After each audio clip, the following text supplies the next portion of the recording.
Everyone, आज हम राजस्थान के इतिहास का चैप्टर 4 करेंगे। राजस्थान के प्राचीन जनपद। अगर आपको ये वीडियो पसंद आए तो प्लीज़ वीडियो को लाइक करें, चैनल को सब्सक्राइब ज़रूर करें।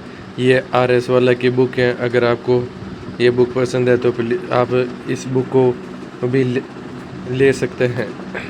चलो शुरू करते हैं। वैदिक काल और आर्य। लगभग 1800 ईसा पूर्व में हड़प्पा सभ्यता के पतन के बाद उत्तर पश्चिमी भारत में आर्यों का काल प्रारंभ हुआ। इस काल को भारतीय इतिहास में वैदिक काल कहा जाता है। कुछ इतिहासकार ये नहीं मानते कि हड़प्पा सभ्यता का पूरी तरह अंत हो गया था। उनके अनुसार नई आर्य संस्कृति का विकास पहले की सभ्यता से निरंतरता के साथ हुआ। प्रारंभिक आर्य इतिहास के मुख्य स्रोत 4 वेद हैं: ऋग्वेद, यजुर्वेद, सामवेद और अर्थवेद। इन ग्रंथों से उस समय के समाज, धर्म और जीवन शैली की जानकारी मिलती है। राजस्थान में जनपद युग का विकास मुख्य रूप से 600 ईसा पूर्व से 300 ईसा पूर्व ईस्वी के मध्य हुआ। राजस्थान में आर्य संस्कृति से जुड़े पुरातात्विक अवशेष अनूपगढ़, तरखान वाला डेरा और चक 64 जैसे स्थलों से प्राप्त हुए हैं। इनसे यह पता चलता है कि वैदिक संस्कृति का प्रभाव राजस्थान के क्षेत्रों तक फैल चुका था। राजस्थान में आर्य साहित्यिक संदर्भ। महाकाव्य काल में राजस्थान में आर्यों की अनेक बस्तियों के उल्लेख मिलते हैं। रामायण से ज्ञात होता है कि रावण युद्ध के समय जब दक्षिण सागर ने अपने ऊपर सेतु बनवाना स्वीकार नहीं किया तो भगवान राम ने उसे भयभीत करने के लिए खींचा हुआ अपना अमोघास्त्र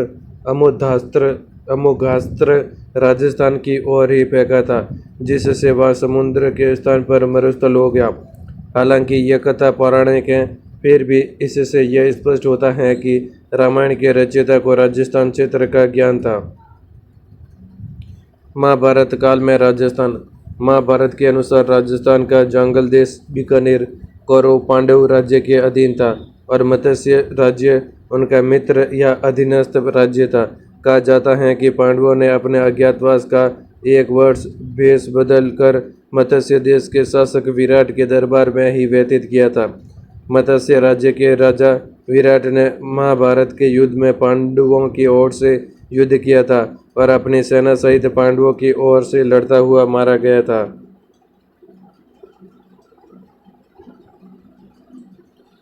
अंधकार युग।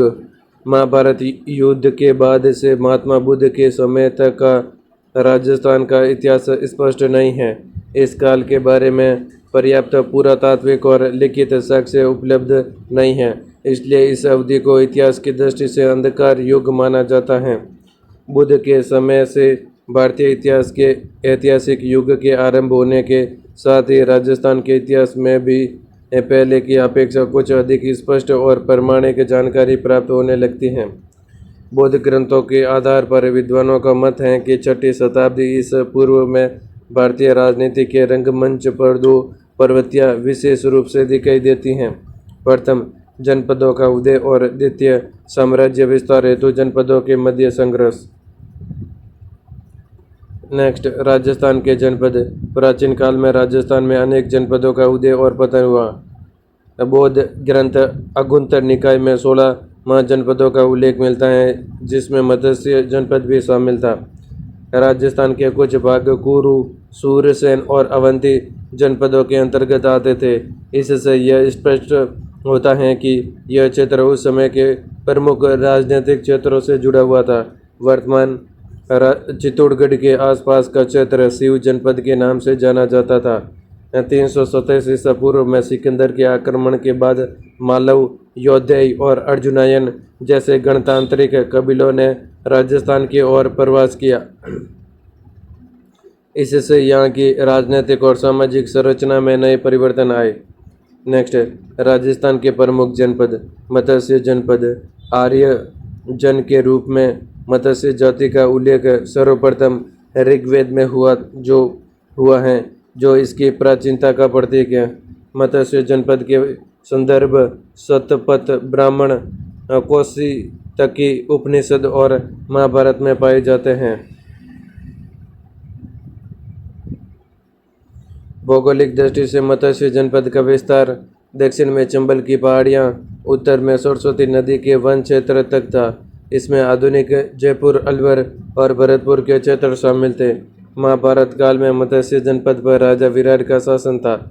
इसकी राजधानी विराट नगर बैराट थी, जो जयपुर से लगभग 85 किलोमीटर दूर स्थित है। महाभारत के बाद राजा विराट की पुत्री का विवाह अर्जुन के पुत्र अभिमन्यु से हुआ। उनका पुत्र परीक्षित आगे चलकर पांडव वंश का शासक बना। इतिहासकार गोपीनाथ शर्मा के अनुसार महाभारत युद्ध के बाद कुरु और यादव जनपद कमजोर हो गए और मत्स्य जनपद शक्तिशाली बन गया। अलवर के कुछ क्षेत्रों में सालव जनजाति का निवास था।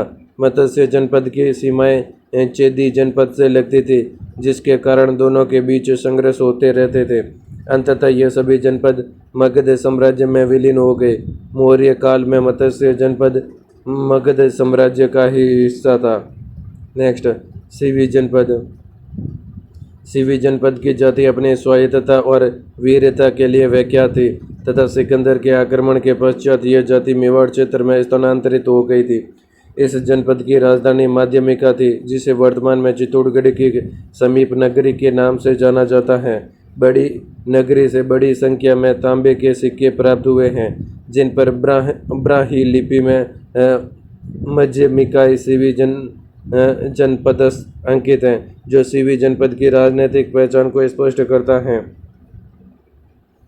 Doctor D.R. भंडारकर के निर्देशन में किए गए उत्खननों से यहाँ गुप्तकालीन अवशेष तथा वैष्णव धर्म से संबंधित साक्ष्य प्राप्त हुए हैं। साहित्य के संदर्भों के अनुसार माध्यमिका नगरी एक प्राचीन नगर था, जिसका स्पष्ट उल्लेख महाभारत और महाभाष्य दोनों में मिलता है। महाभारत के सभा पर्व में इसका उल्लेख नकुल की दिग्विजय यात्रा के संदर्भ में हुआ है, जिससे इसकी राजनीतिक और सामरिक महत्ता सिद्ध होती है। RS 2016 में पूछा गया है। इसी प्रकार महर्षि पतंजलि द्वारा रचित महाभाष्य ईसा पूर्व 2री शताब्दी में माध्यमिका पर यवन यूनानी आक्रमण का उल्लेख मिलता है, जिसे प्रसिद्ध वाक्य अरुणद यवन माध्यमिकाम द्वारा व्यक्त किया गया है, जिसका अर्थ है कि यवनों ने माध्यमिका को घेर लिया था।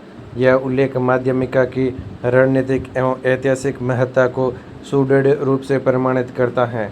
नेक्स्ट, मालव जनपद। मालव जाति अपनी सुदृढ़ सैन्य व्यवस्था और गणतंत्रीय परंपराओं के लिए जानी जाती थी। प्रमुख केंद्र। इनका मुख्य शक्ति केंद्र नगर टोंक था, जबकि रेड टोंक इनका एक अन्य महत्वपूर्ण व्यापारिक स्थल था। आर्थिक समृद्धि। टोंक का रेड क्षेत्र प्राचीन भारत में सिक्कों के विशाल भंडार के लिए प्रसिद्ध है, जिसके कारण इसे प्राचीन भारत का टाटा नगर भी कहा जाता है। यहाँ से प्राप्त आहत सिक्के, पंचमार्क सिक्के तत्कालीन आर्थिक संपन्नता के प्रतीक है। अभिलेखीय साक्ष्य।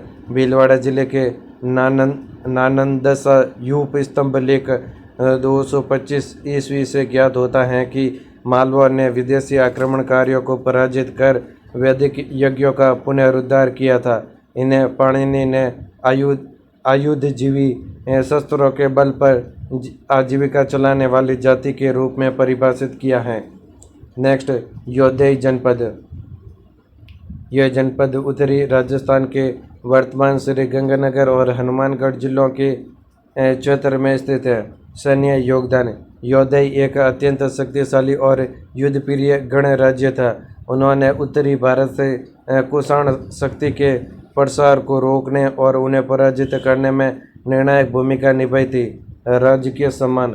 शक शासक रुद्रदामन के जूनागढ़ अभिलेख में योधइयों को उनकी वीरता के कारण वीर की उपाधि से संबोधित किया गया है।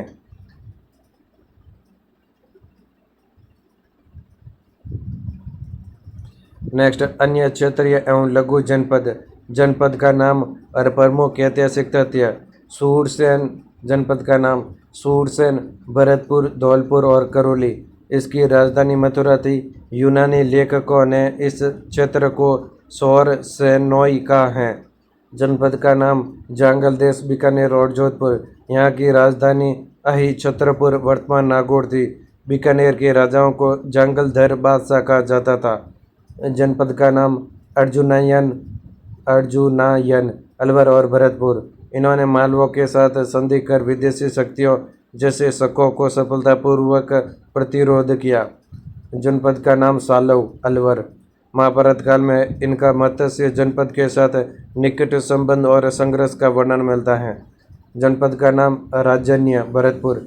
यहाँ के सिक्कों पर ब्राह्मी लिपि में राजन्य जनपदस उत्कीर्ण है, जो इनके स्वतंत्र अस्तित्व को दर्शाता है। नेक्स्ट, प्रशासनिक एवं शासन व्यवस्था। राजस्थान के जनपदों की शासन प्रणाली अत्यंत विकसित और लोकतांत्रिक मूल्यों पर आधारित थी। यहाँ मुख्य रूप से गणतंत्रीय व्यवस्था प्रचलित थी। संथागार यानी यह गणराज्यों के सर्वोच्च प्रशासनिक और विधायी संस्था थी। महत्वपूर्ण रणनीतिगत निर्णय यही सामूहिक चर्चा के माध्यम से लिए जाते थे। विचार विमर्श।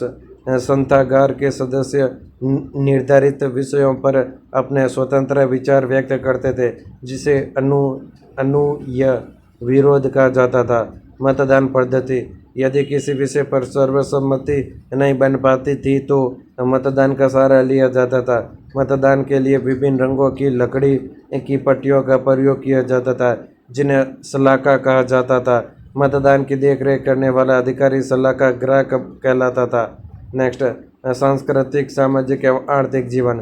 सामाजिक संरचना। समाज में वर्ण व्यवस्था का प्रभाव था, जिसमें क्षत्रिय वर्ग शासन और सैन्य कार्यों का नेतृत्व करता था। जनजातीय परंपराओं और गणतंत्रीय गौरव के बीच एक समन्वय दिखाई देता है। धार्मिक संक्रमण। प्रारंभ में मालव और योद्धई जैसे जनपद वैदिक धर्म के कट्टर समर्थक थे। कालांतर में, विशेषकर द्वितीय शताब्दी ईसा पूर्व के पश्चात, बेराट और नगरी जैसे क्षेत्र बौद्ध और जैन धर्म के महत्वपूर्ण केंद्र बन गए।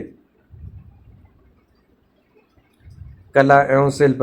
राजस्थान के जनपदों से प्राप्त मृद भांड जैसे चित्रित धूसर मृद भांड PGW और उत्तरी काली चमकीली मृद भांड NBPW तत्कालीन समाज के परिष्कृत सौंदर्य बोध को दर्शाते हैं। भरतपुर के नुह से प्राप्त विशाल यक्ष प्रतिमा जाक बाबा लोक कला का एक अद्वितीय उदाहरण है। नवीनतम पुरातात्विक खोजें 2024-25। डीग में 4500 वर्ष प्राचीन सभ्यता। भारतीय पुरातत्व सर्वेक्षण ESI ने डीग जिले के बहज गांव में उत्खनन के दौरान मौर्य, कुषाण और गुप्त काल के अवशेषों के साथ साथ महाभारतकालीन साक्ष्य भी खोजे हैं। यह क्षेत्र प्राचीन सूरसेन जनपद का हिस्सा था, यहाँ से प्राचीन धातु के हथियार और बर्तन मिले हैं। नेक्स्ट, सरस्वती नदी के प्रमाण।